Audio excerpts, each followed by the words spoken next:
Good afternoon. Welcome to Africa's Vision Network.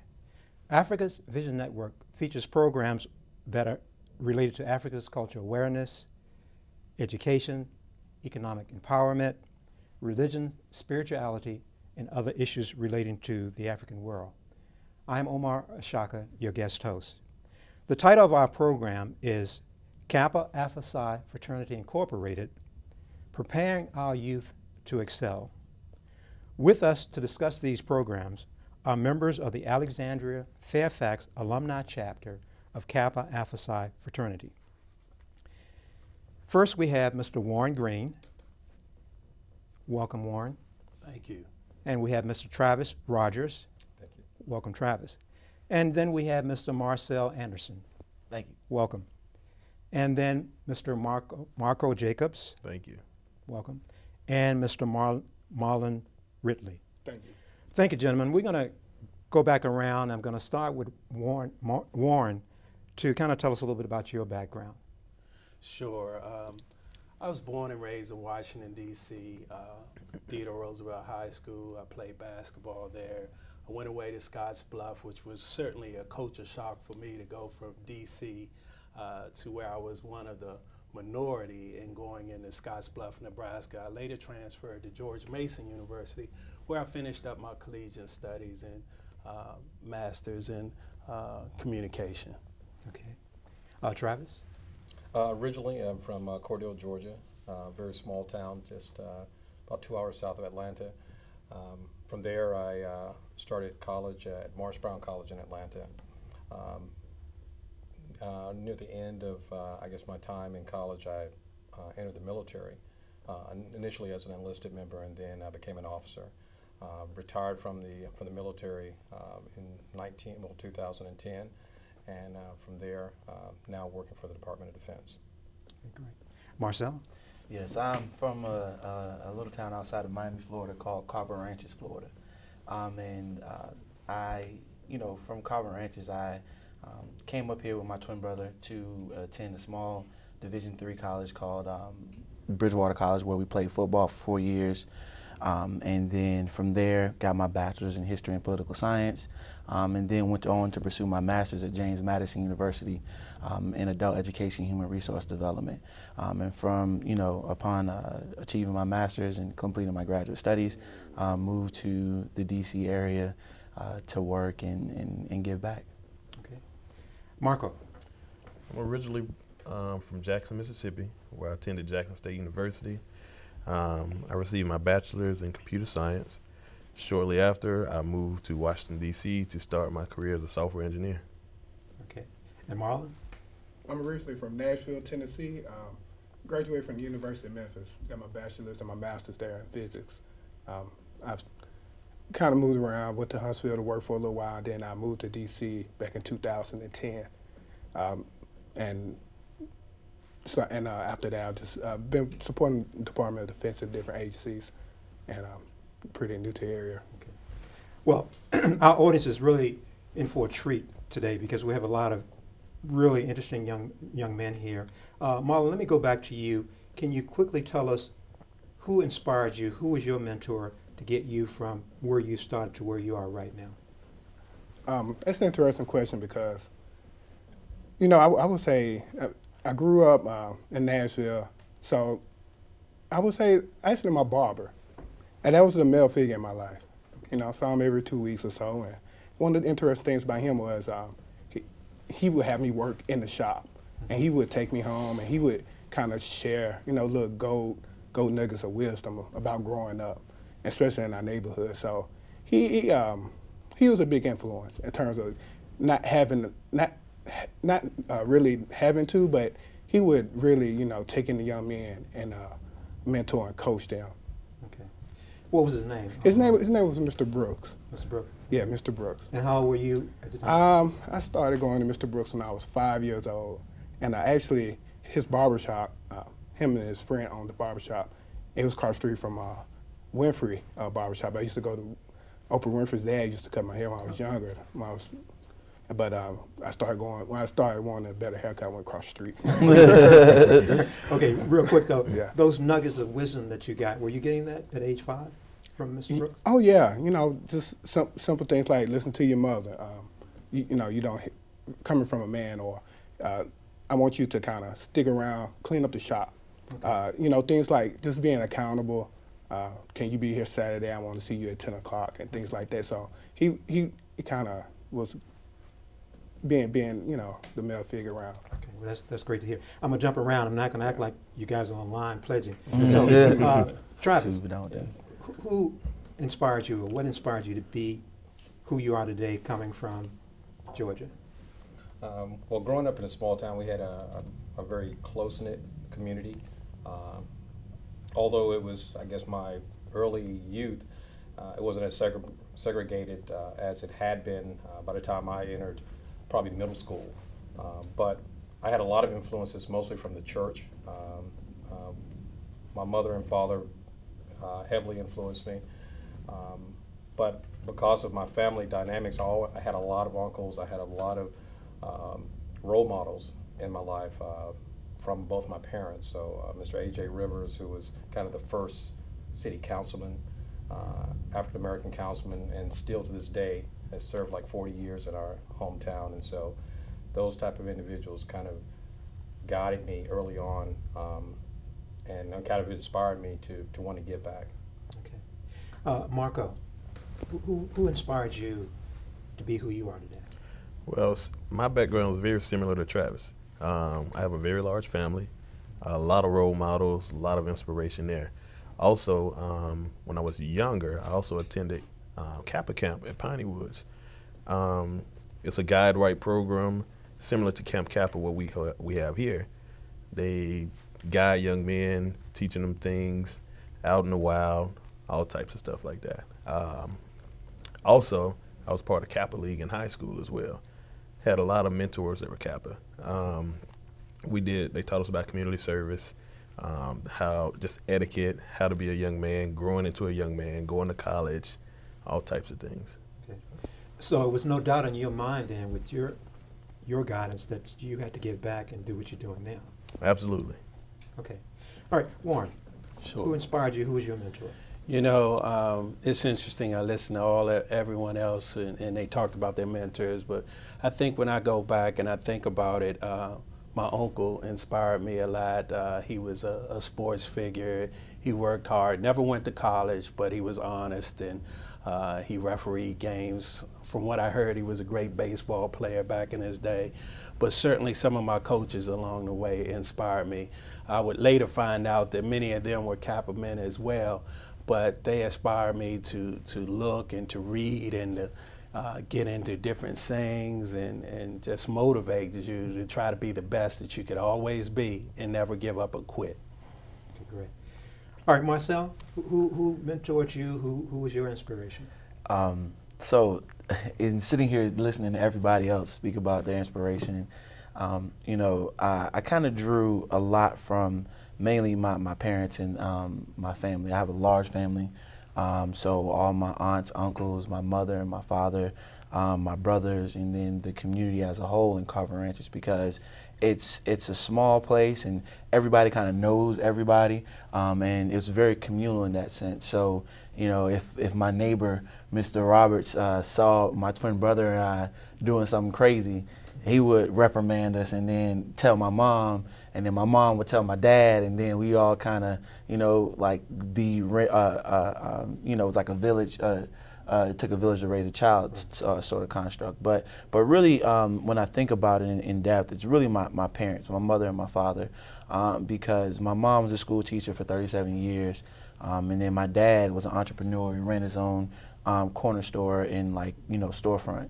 And so they along with my extended family, taught me the values of hard work and giving back. And my mom being a Delta, it only made sense for me to be dragged along with her to go to all these different things and functions to give back to the community at large. Well, I will add right quick though. When you say your mom was a Delta, I guess I would have thought maybe you'd gone Omega Psi Phi.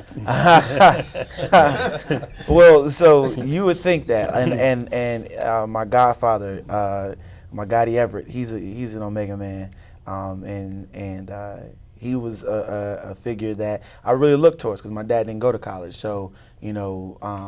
But then my oldest brother became a Kappa, and then, you know, it just kind of made sense for me to follow in the footsteps of my oldest brother and you know, make the right choice. We all make bad decisions, but and so I can't really talk about my godfather, but Well, all respect him. I'm sorry, we're going to get into the Guide Right program real quick, but I do want to ask you too, though, Marcel, because you have a twin brother.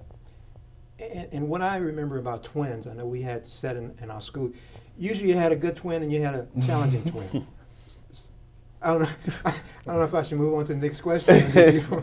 But was that a challenge for you, having a twin and trying to stay on the right track? No, not really. If anything, it was a sense of accountability between my twin brother and I, because the way we grew up and how we grew up, it was really one of those things where you had people that there was enough less than positive influence in my neighborhood for us to make a decision really early that, you know, we wanted to be on a more positive track. And we had examples in my family who went the less positive route.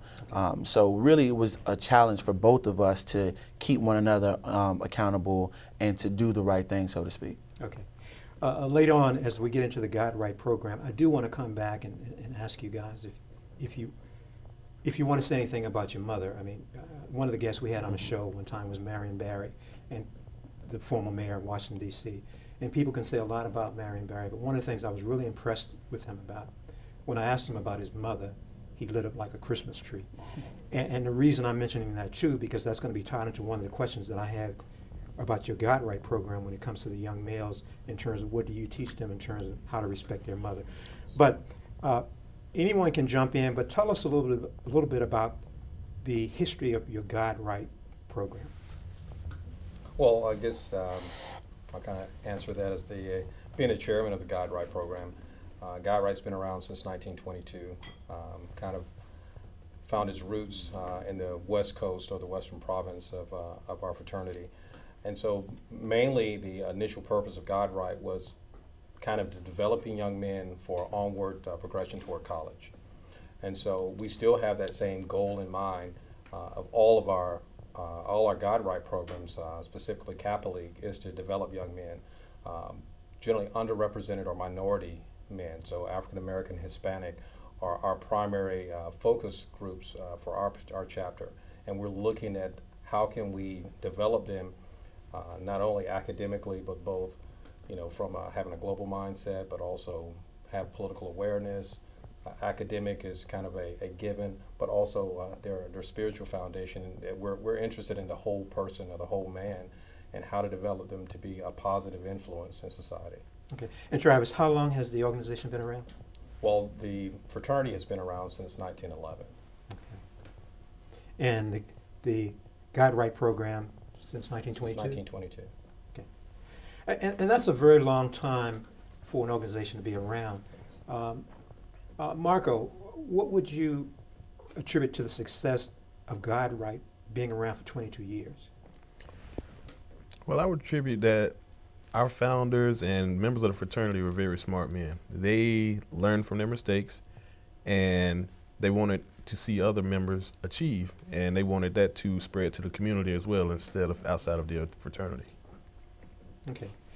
Now, when I looked up on the web about your program, it said too that Guide Right Service Program, its purpose is to place the training experience and friendly interests of successful men at the disposal of youth needing inspiration and counsel regarding their choice of a life career. I guess what I wanted to ask you, the men that are involved, the successful men, are they only Kappas, or do you welcome any men? Well, in our programs, because we represent Kappa Alpha Psi, and in particular the Alexandria-Fairfax chapter, any men or any man that's involved in our program is a member of our organization as a whole first, and they're a member of our chapter. You know, with today's society and all the liabilities that you have to really understand and know the person that you're working with.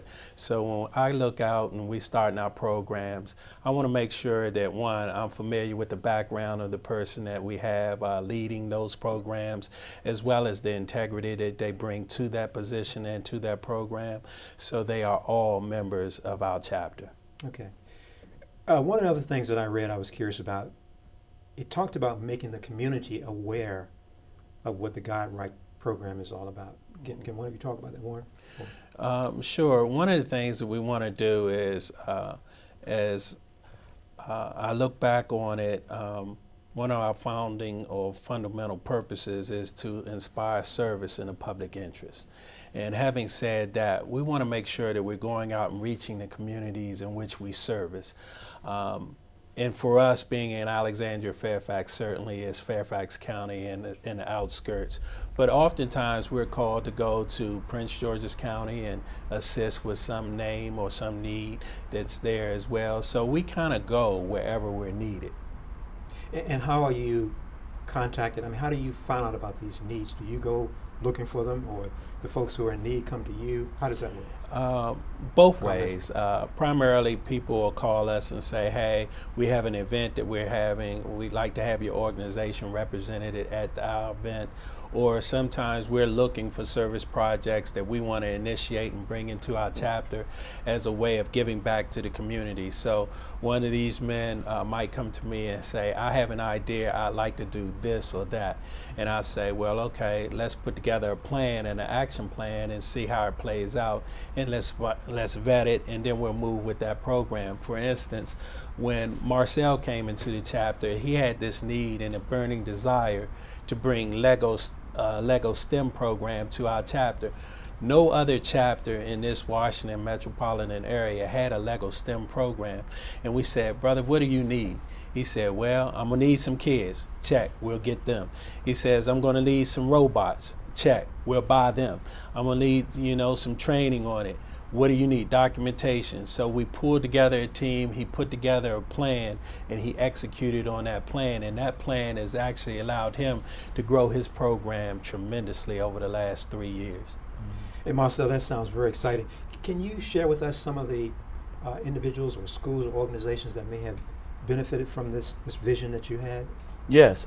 So what we do, myself and Marco, because Marco's one of the co-coaches for our Lego Robotics team, we compete in what they call the first Lego League, which is FLL. It's a worldwide Lego robotics competition. And so with that, we are a community organization team, which means that we exist outside of the everyday school environment. There are a lot of schools, teams that have students that are in Fairfax County, in different parts of DC and all of that. So what we try to do with our team in particular is attach a very community aspect and vibe, for lack of a better term, to it. So we pull kids from in and around Fairfax County, PG County, and DC respectively, to be on our robotics team and to learn and grow within the program.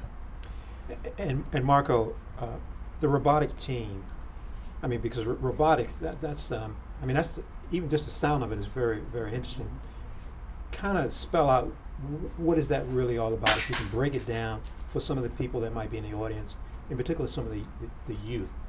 What is that about? And also if you can kind of emphasize the acronym STEM for those that may not really know what that is. All right.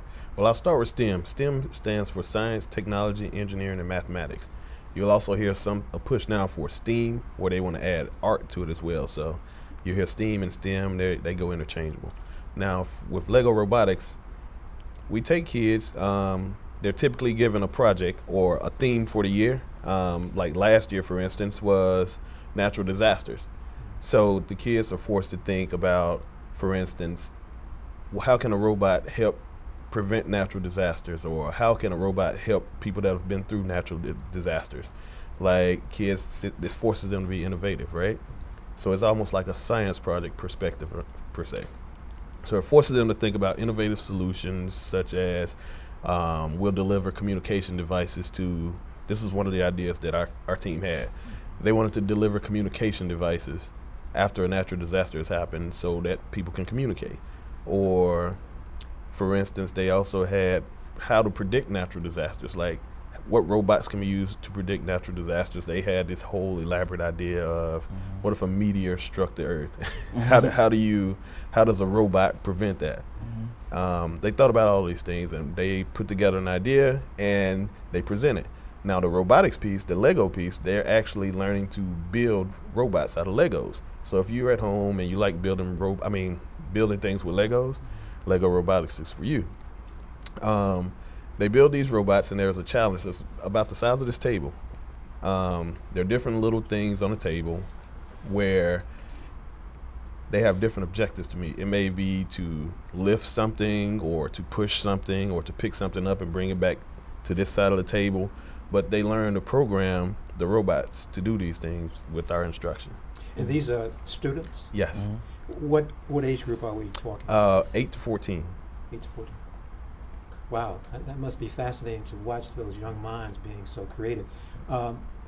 Real quick, it's interesting you mentioned robotics, because I'm thinking about what I saw in the news the other night. They were talking about perhaps a robot might be used to address the Ebola challenge in terms of cleanup. Can you add anything at this time? And I believe that's very early, but can you give our audience a first-hand prediction, so to speak, as to where that might go? I mean, I heard a similar report, and the thing, what we try to do at our program in particular with the students is have them think creatively in and around a problem or an issue. So, for example, one of the things that Marco brought up is the science project for last year. The probability of an impact winter, which is when a meteorite hits the Earth and causes this crazy chain of events in terms of weather, is really high. So we had to have them think about that idea on a global scale. Now the same thing is going on, and these same types of similar types of conversations are occurring in and around addressing Ebola, how to get aid to people in need. All these different types of conversations are things that people get in a room and discuss and attach money to, resources, and bodies and minds in order to accomplish. So in terms of addressing whether or not if a robot or a machine could potentially help with the cleanup or the prevention of Ebola, it sounds really sci-fi and out there, but it's a high probability that could happen, and we could see something occurring in the next 18 months or so. The thing is that, starting that conversation and those wheels turning and that innovation at a very young age is, of the utmost importance, because I'm pretty sure when we go to competition this year, some team might have some idea or some thought process in and around how to address a particular issue such as that. So I do think it's a very real type of discussion, and it's very feasible. Well, it's fascinating to hear you use an 18-month window. Marlon, I want to ask you about achievement. That's a term that's used in the Guide Right program. How does the Kappas define achievement, especially as it's related to your Guide Right program? Oh, for Guide Right, achievement for our students is actually having them execute what we call personal self-development, right? So holding them accountable to their scholastics, holding them accountable for how their relationships are at home and in school, and making sure that they're fluid and more so coping skills of how do they deal with anger and people that may not be like-minded or have a certain trajectory or path in life as them. So how do they maneuver and how do they overcome any challenges, whether it's in school or in the social setting? And so achievement for our students, per se, will be holding them accountable to what they do consider are their goals, either just for their school year or going to college and beyond college. And you'll see a lot of the times that our Guide Right students will start to take on some of the characteristics of the Guide Right program. When they're in college, they'll start robotics teams when they're in college, or they may participate in numerous community events. And then they may also want to join Kappa Alpha Psi Fraternity as an undergraduate or when they graduate as a graduate. And so achievement for our Guide Right program, it starts there with accountability in the high school years of what they see as a goal. And that's a key word when you use the word accountability. How do you, I don't want to use the word enforce, but how do you ensure that the young men and maybe the few ladies that you work with are held, how do you hold them accountable? I guess that's the question. Well, that starts with a relationship with the student. You can't hold every kid accountable for pretty much everything they say. But what you can't, it depending on your relationship. So if we have a relationship with a Kappa Leaguer that's been around since 6th, 7th grade, and they're talking about college, we pretty much know, your grades. We understand your parents, constant communication with your parents and your teachers as well.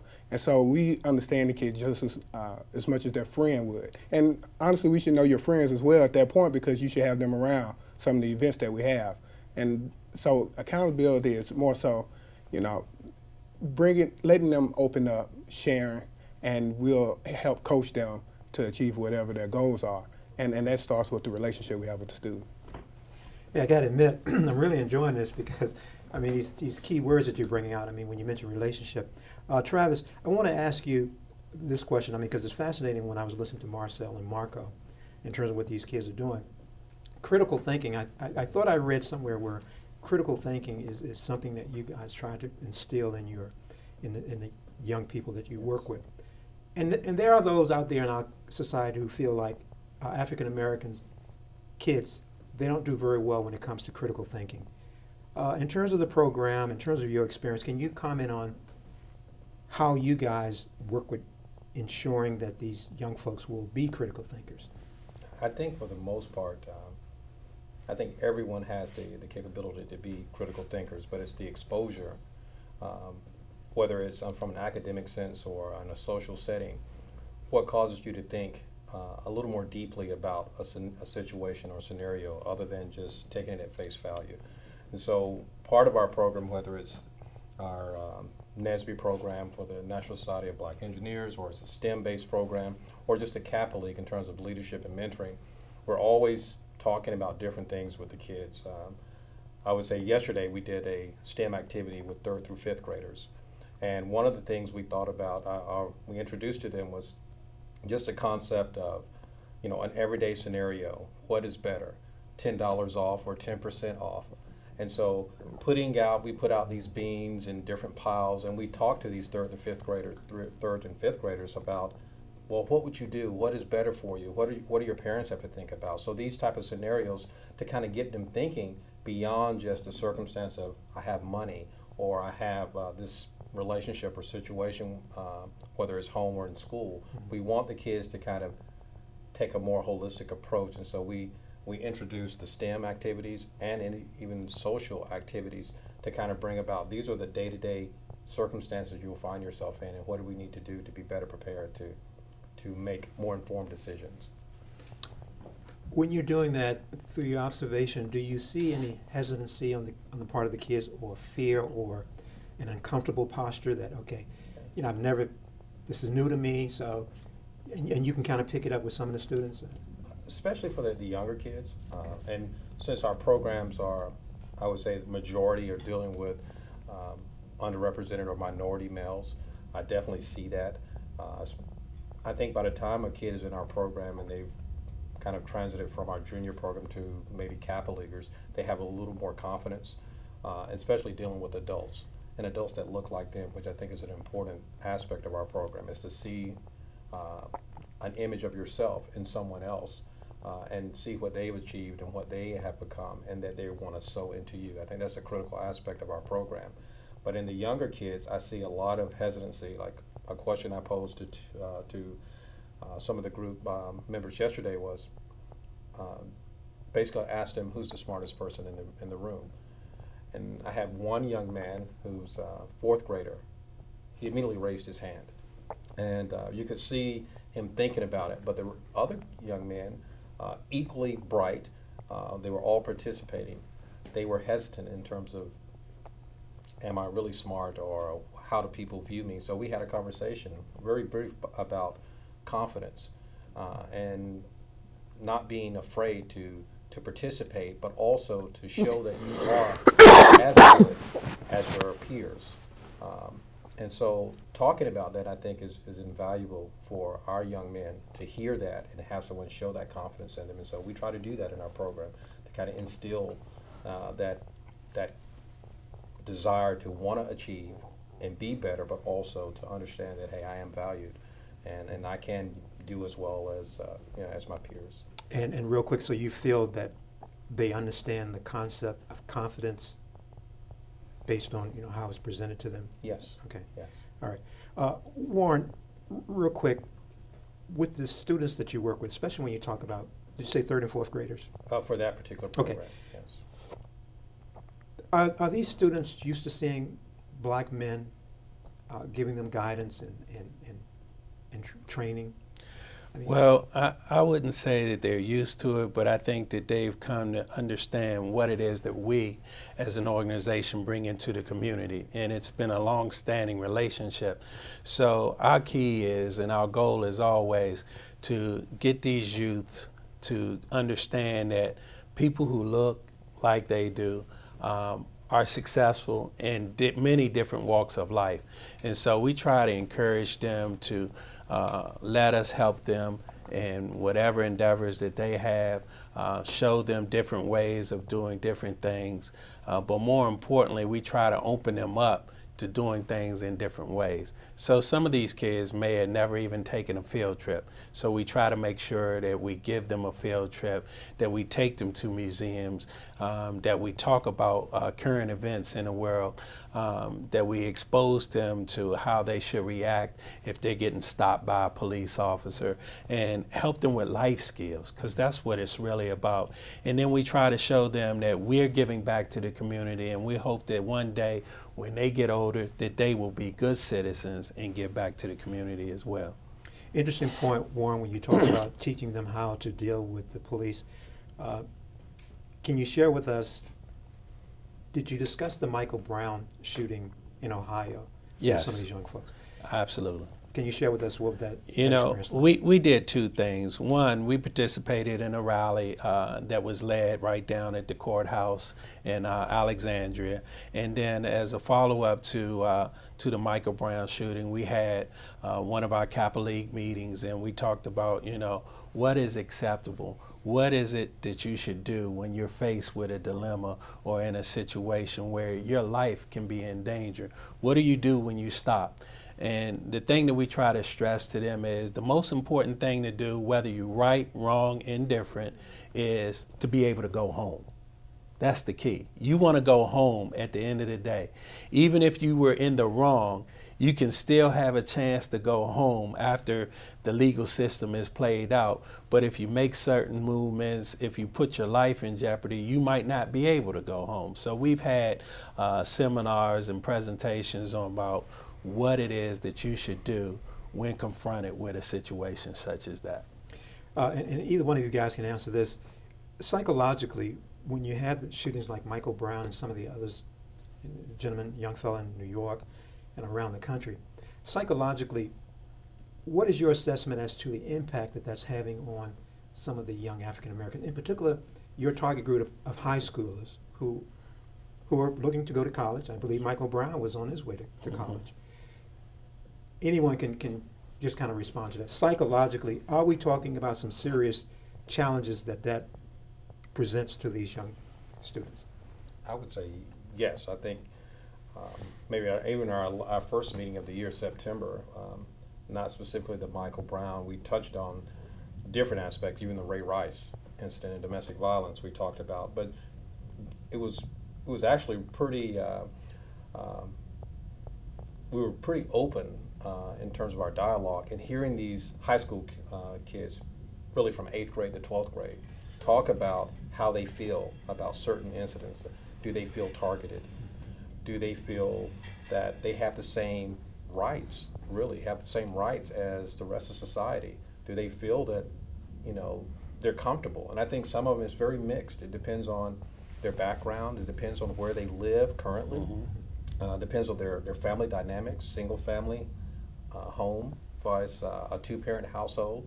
And I can't say just because you have a two-parent household you feel more comfortable, because it's not. It depends on a lot of different factors. But I think holistically we could see the young men in our program, and I think they're definitely aware of how they're viewed. And I think the images on television are very powerful for them. And I think they are, even with us, I think sometimes hesitant to maybe share their true feelings, because it's not a comfortable dialogue, and and we try to make it comfortable. And I think in our September meeting, we were able to actually share some of this and hear how our young men felt about these situations, and they were really open. And I'm not sure that we actually give our young men that opportunity enough time so they can share and dialogue and talk about it and get a perspective, whatever it may be, so that they can actually at least get their thoughts out there. I think that's a really critical aspect, and our program allows that.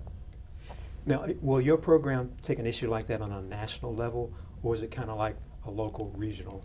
Well, it's national, because we have our Kappa League, our national chairman for Kappa League actually put out a statement, and we have Twitter and Facebook, and so he actually, our national chairperson for our guide right for Kappa Alpha Psi, put out an actual letter concerning the Michael Brown and Trayvon Martin and those incidents that are involving African American males, and so it's definitely a national interest, not just at a local or even what we could say a regional or provincial level for us. Real quick, for someone in our audience who might want to take a look at that, where would they go?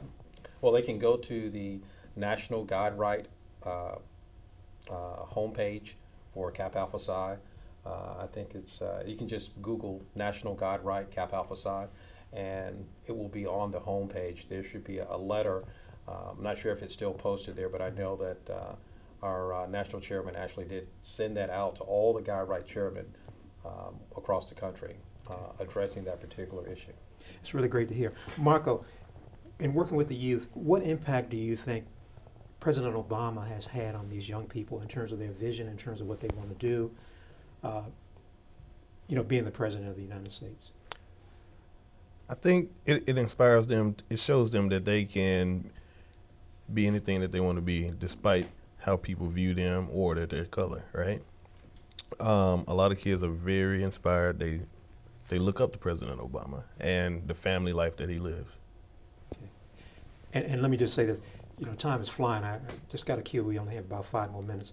Marlon, I want to ask you this. I think you're a member of the National Association of Black Engineers? National Society of Black Engineers. Okay, National Yes. Society of Black Engineers. Yes. I was speaking off camera to you guys. I was concerned about an advertisement that I saw, and if I'm not mistaken, it's either Mobil or Exxon. But they were interviewing these young kids, and they were asking them, how do you change the world? And in essence, they're saying, well, become an engineer. My concern was, though, I did not see one black male in that advertisement. Can you comment on that? And hopefully, maybe you'll take a look and try to find this ad, and I can get you information and send it to you. Because I don't understand that. I've been part of the National Society of Black Engineers since 2000, and since I was a freshman in college. And my exposure to them was, I didn't know what I was doing. I just joined the society at the time. And we went to a fall regional conference they have, and it's about 2,000 people. And the image of that conference is they're all black people, and they're successful engineers, graduate students, professors. And we talk about, jobs and your career path and things like that. So that got me hooked into NSBE at that time. Concerning that commercial, that's why we have organizations like NSBE. Because when you go to like the national conference, it's 25,000 people that go to that conference. Dignitaries, 120 graduate schools, nearly all Fortune 500 companies are associated with that, with the National Society of Black Engineers, and they recruit there on the spot. So when I take students to these conferences, I make sure that, even in high school, I make sure that they have resumes. I want them to talk to the Booz Allens and the Exxon Mobils and the Microsofts. And the platform that NSBE gives, any school, church, our organization is a platform to let children compete nationally, regionally, and see other kids like them build robots, to build software. I've had students that have competed from Memphis, and they've been invited to come to DC to compete in a Microsoft software event. And we're talking about, in some of the, I worked in some challenging areas in Memphis, and we were invited to D.C., Pittsburgh, you name it. So I could say that the image of kids can change through platforms like NSBE and Kappa Alpha Psi. Well, you know, I always do this on the show, I just think that, I mean, you used, the word accountability was used today. And an ad like that where there's no black male, personally, it just kind of concerns me. And Marcel, let me ask you this real quick. For those people like Ray Nagin, the former mayor of New Orleans, Jack Johnson, the former executive of Prince George's County, were very successful, but somehow they failed and found themselves in prison. Do you talk prevention with some of the youth that you work with? Do you use those kind of individuals as examples? Because I know sometimes, again, I mentioned earlier that when Jesse Jackson had his the child out of wedlock, Maxine Waters said, "Don't touch Jesse Jackson." Sometimes we don't want to. We want to hide the negative. Real quick, because we only got about 2 more minutes. Yes, I think what we try to do with our program is to really show the students on a large scale the model of we're human beings and we try to live the best life that we can. In doing that, we do speak about those different issues to reinforce the fact that, you know, it's not necessarily the person that the person in power is a person still, Okay. you know. Okay, well, and I'm sorry, we're going to have to wrap this up, but look, I want to thank you very much on behalf of Africa's Vision Network. I want to thank you on behalf of the African American community and on behalf of the United States of America, because you guys are doing something very powerful. Hopefully there'll be more exposure, and we'll have to have you back. So I want to thank you very much for your time and all the great work that you're doing, and we really appreciate you coming in and sharing with us. Thanks for having me. Thank you. My pleasure.